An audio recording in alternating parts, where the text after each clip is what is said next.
Assalamualaikum warahmatullahi taala wabarakatuh. Bismillah, alhamdulillah, salatu wassalamu ala rasulillah wa ala alihi wasahbihi wa mawalah wa la hawla wa la quwata illa billah, amma ba'du.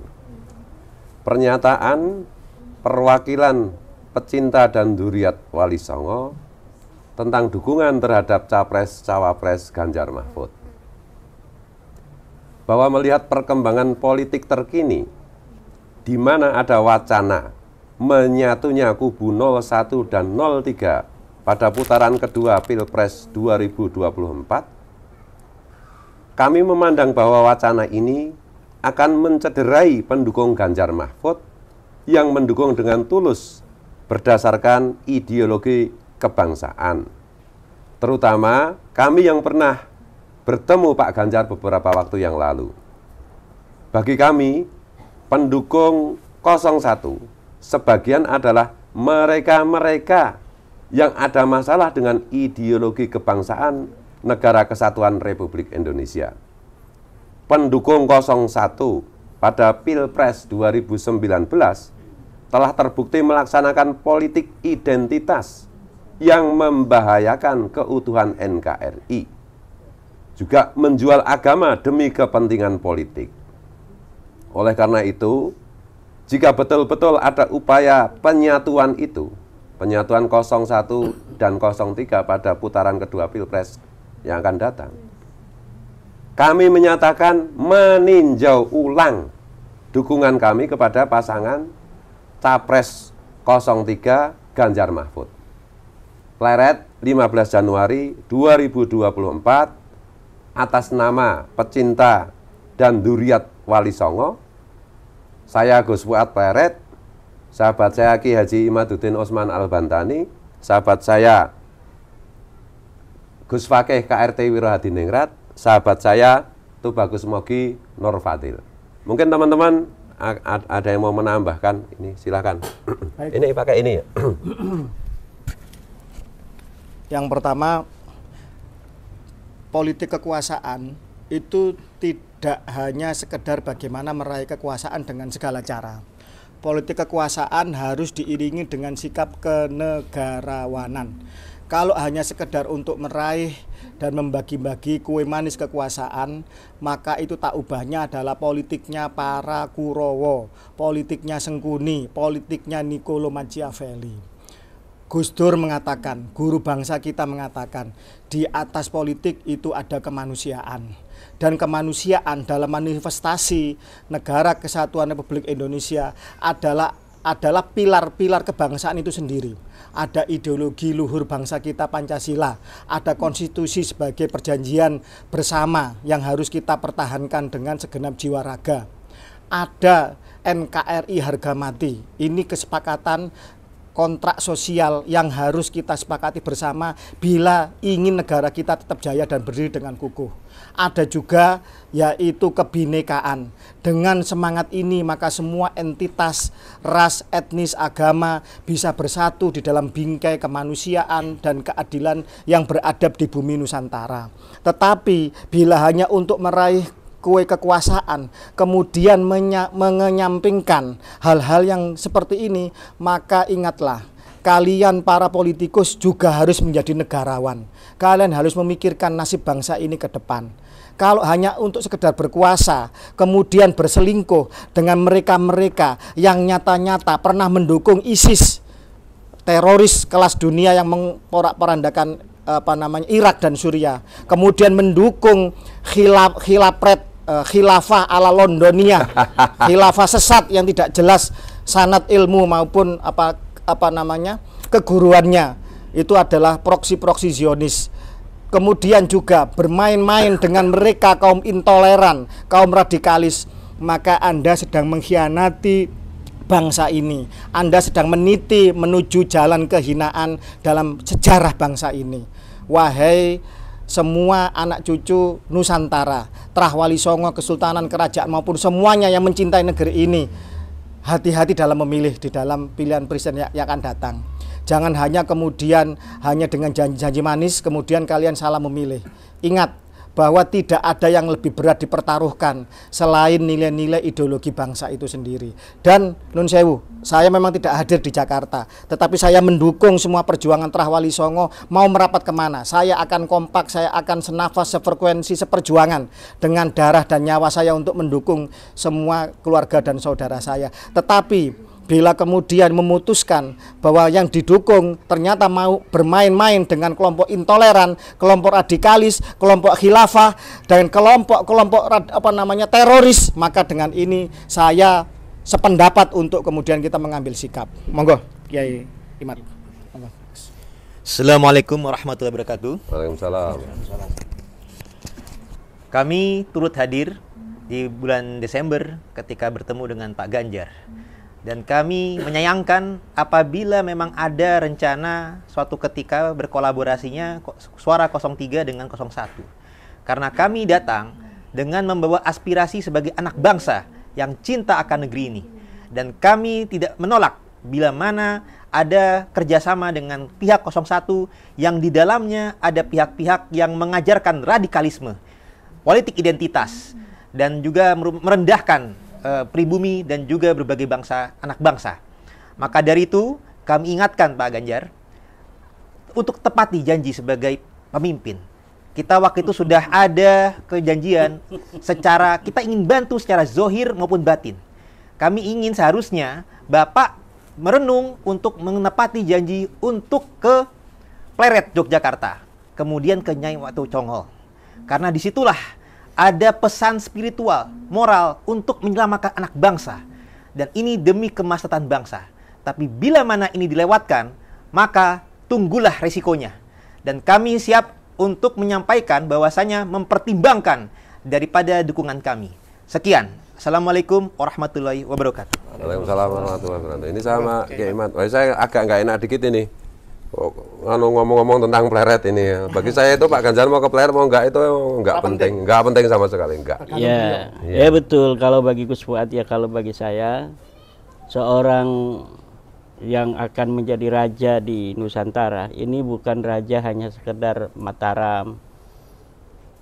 Presiden Indonesia ini bukan raja sekedar raja di Aceh, di Samudra Pasai atau di Banten, bukan. Ini raja di Nusantara yang memiliki jumlah penduduk 270 juta lebih, kelima di dunia, dengan negara yang begitu luas, dengan kebudayaan yang begitu beragam, dengan suku bangsa yang begitu banyak mencapai 1.400 suku bangsa, kemudian menyatu menjadi bangsa Indonesia. Ini bagi saya, kalau dulu seorang Raja Mataram saja ketika sudah berkata itu menjadi sabda yang dengannya dia akan pertaruhkan dengan nyawa dan harta, nyawa dan perang bila perlu, maka apalagi bagi seorang Presiden Indonesia yang lebih dari seorang Raja Mataram atau Raja Banten. Kata-kata yang sudah terucap itu merupakan sebuah sabda. Ketika waktu itu mengatakan, ya saya ke Pleret, berarti ya harus dilaksanakan. Dan itu apa artinya? Wallahu alam, hanya Allah yang tahu kenapa harus ke Pleret atau tidak ke Pleret. Tetapi yakin itu akan ada konsekuensinya. Karena itu adalah sebuah kata-kata, sabda yang sudah terucapkan. Yang kedua, bahwa seperti yang sudah pernah saya sampaikan, menurut teori Ibnu Khaldun, bahwa seorang pemimpin harus memiliki the majority power.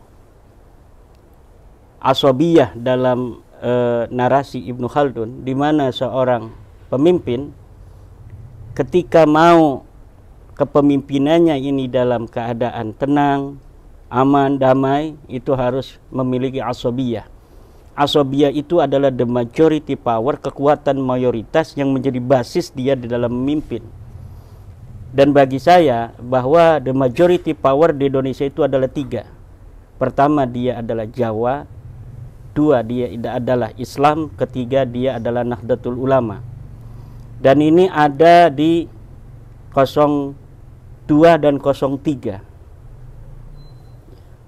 Kekuatan mayoritas yang utama yaitu kekuatan Jawa, karena kita memiliki konstitusi demokrasi, di mana demokrasi itu one man one vote, satu orang satu suara, di mana kalau satu orang satu suara, dia yang memiliki basis mayoritas tentunya akan lebih terbuka peluangnya untuk dipilih oleh orang yang memiliki kesamaan, baik di dalam agama, baik di dalam suku, atau kesamaan-kesamaan lainnya. Dan apabila seorang pemimpin itu tidak memiliki basis mayoritas, maka dia akan harus menjadi seperti malaikat. Dia harus menyenangkan semua orang. Dia tidak boleh salah sedikit pun. Kalau dia salah, maka basis mayoritas yang tidak diwakili olehnya itu ketika menjadi pemimpin akan menuntut itu. Misalnya ini dia bukan orang Jawa jadi presiden di Indonesia. Walaupun kita ini demokrasi, siapa saja boleh mencalonkan diri, tetapi orang Jawa berhak dong. Tidak ada yang bisa menghalangi kalau dia ingin orang Jawa jadi presidennya, karena kita sistemnya demokrasi. Dan ini tidak menyalahi konstitusi. Nah, ketika misalnya karena suatu hal orang Jawa ini tiba-tiba ingin memilih yang lain selain orang Jawa, kemudian dia jadi, maka dia selama menjadi pemimpin itu harus bisa setiap saat, setiap waktu memuaskan orang-orang Jawa ini. Kalau tidak, maka kekuatan mayoritas ini akan mudah untuk menenggelamkannya. Nah, kecuali konstitusi kita dirubah, misal kita bagi. Misalnya 1 tahun ini atau 1 periode ini yang harus jadi raja orang Jawa, pemilihan orang Jawa saja. Nanti periode tahun berikutnya diberi kesempatan orang Sumatera menjadi presiden. Nanti calonnya harus orang Sumatera saja. Nanti periode selanjutnya kita bikin undang-undang orang Kalimantan yang harus jadi presiden kita pilih. Tapi itu belum terjadi. Dan saya mengusulkan nanti ke depan kita agar Indonesia ini betul-betul selama-lamanya, maka kita harus memberi kesempatan pada saudara-saudara kita dari selain Pulau Jawa untuk menjadi pemimpin, tetapi dengan restu orang Jawa. Yaitu dengan apa? Dengan dirubahnya undang-undang tentang cara pemilihan presiden. Yaitu dengan cara memberikan afirmasi setiap 1 periode orang-orang Jawa secara demokratis 2 periode misalnya, nanti periode ketiga kita persilahkan kepada Pulau Sumatera. Jadi orang Jawa nggak boleh nggak boleh mencalonkan diri, diatur dalam undang-undang. Nanti 2 periode orang Jawa, 1 periode lagi nanti orang Kalimantan, orang Sulawesi, orang Papua, semuanya jadi pernah memimpin Indonesia.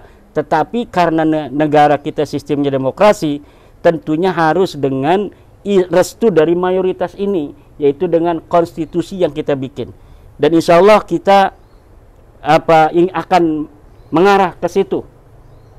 Kita akan perjuangkan agar keindonesiaan kita selama-lamanya dan orang-orang di luar Jawa ada kesempatan untuk menjadi presiden, pemimpin di Indonesia dengan restu mayoritas, karena sistem demokrasi itu sistem mayoritas.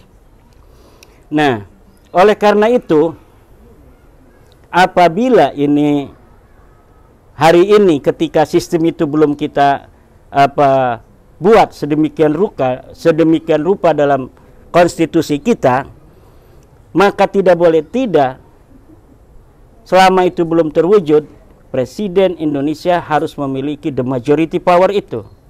Satu, dia harus Jawa, harus Islam, dan ada Nahdlatul Ulama di sana. Karena kekuatan Nahdlatul Ulama juga adalah kekuatan mayoritas. Nah, kekuatan yang mayoritas pertama itu dimiliki oleh 02 dan 03 saja. 01 tidak memiliki itu. Ya. Ditambah seperti yang Gus Fuad katakan tadi, juga dengan Gus Paki dan Kang Tubagus Mogi, bahwa pendukung 01 ini banyak di antara mereka yang telah terbukti 2016 di DKI Jakarta, 2019 di Pilpres, bahwa mereka telah terbukti mengadakan sebuah upaya-upaya kapitalisasi agama untuk politik. Kemudian membawa politik-politik identitas untuk meraih kekuasaan. Dan ini sangat berbahaya dalam sistem kenegaraan kita. Kebangsaan kita sebagai bangsa Indonesia ini akan mengalami tantangan berat apabila orang-orang yang selama ini kita lihat sebagai mengancam keutuhan kita, kemudian kita berikan kesempatan dukungan mereka untuk memimpin. Saya kira betul bahwa kami sangat keberatan apabila ada sebuah komitmen dari Pak Ganjar, Pak Mahfud atau timnya, bahwa di putaran kedua siapapun yang akan masuk ke putaran kedua, maka antara 01 dan 03 ini akan saling bahu-membahu bersatu untuk melawan 02. Saya kira ini sangat mencederai daripada para pendukung Pak Ganjar terutama yang selama ini berjuang bagaimana melawan politik identitas, melawan intoleransi, melawan radikalisme. Bagaimana nanti politik ke depan identitasnya tidak jelas.